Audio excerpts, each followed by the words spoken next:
बाबासाहेब आंबेडकर आपल्या वडिलांना विचारायचे, बाबा तुम्ही नाही जेवत? आणि रोज वडिलांचं उत्तर ठरलेलं, तुमचं होऊ द्या, तुमचं झाल्यावर मी जेवतो. 5व्या 6व्या दिवशी पेपरवरनं आल्यावर डॉक्टर भीमराव आंबेडकर जेवायला बसले होते.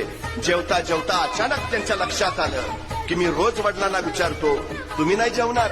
आणि ते सांगतात, तुमचं झाल्यावर मी जेवतो. पण माझं जेवण झाल्यानंतर टोपलीत भाकरीच शिल्लक राहत नाही, तर माझ्या नंतर माझे वडील मग खातात काय? त्यांनी जेवता जेवता वडिलांना विचारलं, बाबा मी रोज तुम्हाला विचारतो तुमचं जेवण, आणि तुम्ही सांगता की भीमराव तुम्ही जेवून घ्या, तुमचं झाल्यावर मी जेवतो. पण बाबा माझं जेवण झाल्यानंतर टोपलीत भाकरीच शिल्लक राहत नाही, मग तुम्ही खाता काय? तुम्हाला भूक नाही का लागत? तसे रामजी बाबा म्हणाले, भीमराव माझी भूक या भाकरीनं भागणारी नाही. तुम्ही एवढे मोठे व्हा की तुमचं ते मोठेपण बघूनच माझं पोट भरेल. भीमराव